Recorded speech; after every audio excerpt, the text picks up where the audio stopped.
who have been very successful either in music, sport, art, business, spiritual process, doesn't matter what, those people never know when they ate, when they slept, when they got afternoon rest. In your school, maybe later in your university, later in your work, it's happening to people. Maybe not everyone, but to a whole lot of people.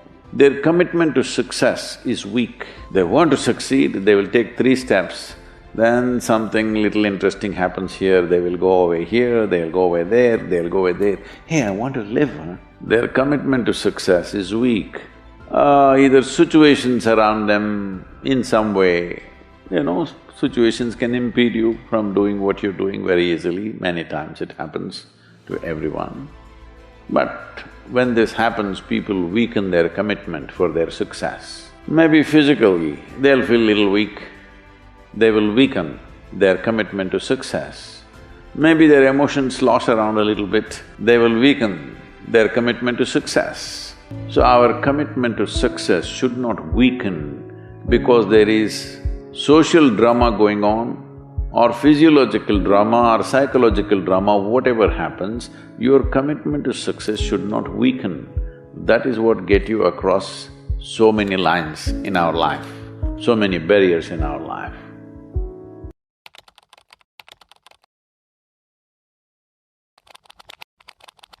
You will always see people who wake up early in the morning are of a different quality. People who sleep late and wake up late, they're of a different quality. Have you noticed this? Waking up early in the morning, you will see, you will have a better sense of usage of time than sleeping late night.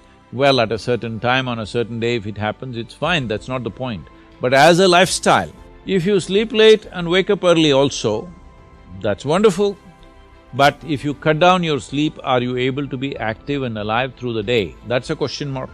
That will only happen if you enhance your energy quality. If you raise your energies in a certain way, then you will see your sleep quota will shrink. Not because you're trying to avoid sleep, simply because you need less maintenance. Less maintenance means in some way, the system is going in a more efficient way that it needs less maintenance. See, whichever way you do it, there are only 24 hours in a day.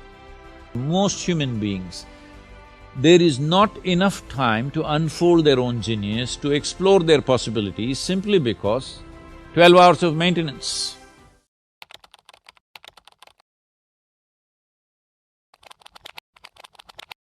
For one who is looking at the simple events of this life itself as the goal of life, for him there is failure and success. If you're just seeing this life as a stepping stone for a larger possibility, if you have a good deal, you use that for your well-being. If you have a bad deal, you use that for your well-being. The economy was on the boom, when every fool could be successful. No. It didn't take much. When the economy is on the boom, everybody gets carried, isn't it? Now there has been a meltdown. Now it takes something else to be successful.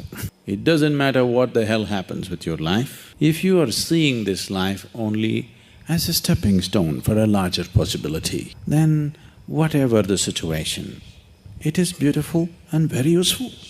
So, various situations in your life, either you can use it to make yourself stronger and better, or you can sit and cry. This is the choice you have. Everything, it doesn't matter what happens. The most horrific event happened in your life, that also can be used for your growth and your well-being. So, the fear of failure is bad enough. Fear is adding spice to it, isn't it?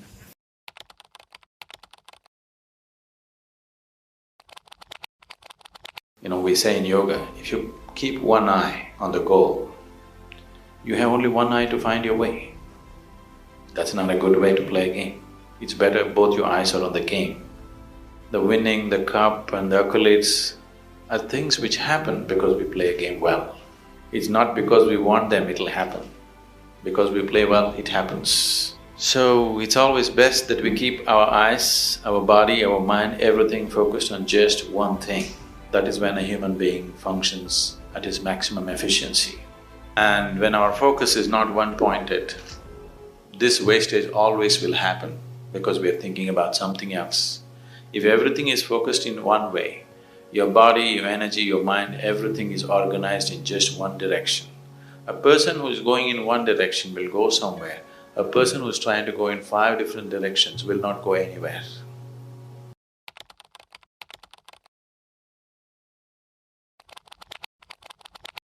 We must understand the nature of what we are handling.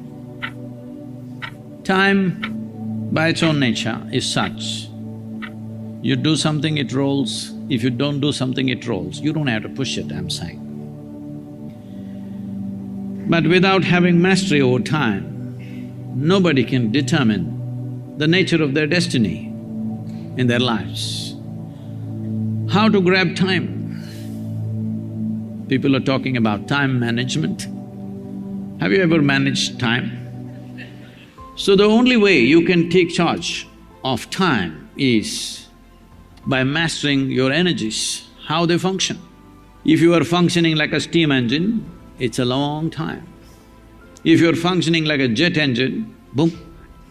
If what somebody does in 10 years, if you can do it in 1 year, if both of you live for 100 years, in terms of impact and profoundness of experience, you lived for 1,000 years. Hello? That is the only way you can take charge of time. And one who's taken charge of time, for him, the entire universe is a sweetness of compassion. That will be his experience of life once he's taken charge of time.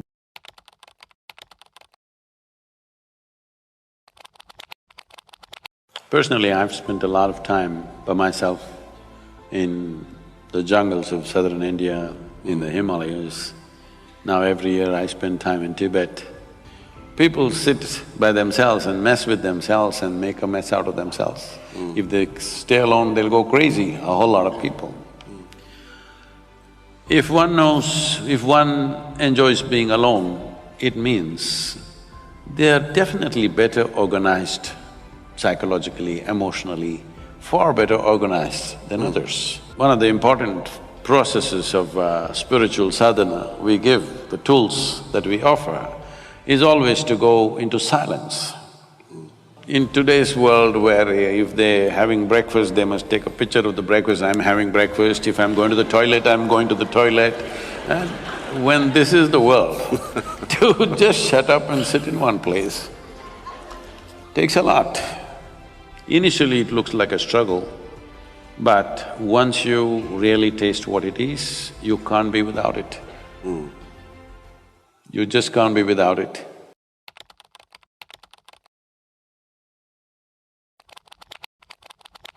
One foremost thing that you need to do is to enhance your own physical and mental capabilities.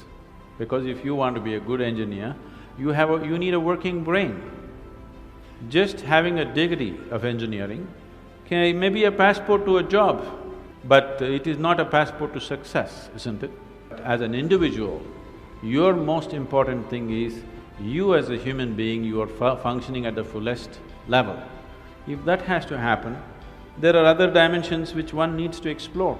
Unfortunately, though these sciences and technologies for inner well-being have been the mainstay of this culture for thousands of years, today we are largely losing it for various reasons because we want to imitate somebody else. We don't want to imitate our grandfather Topiwala anymore.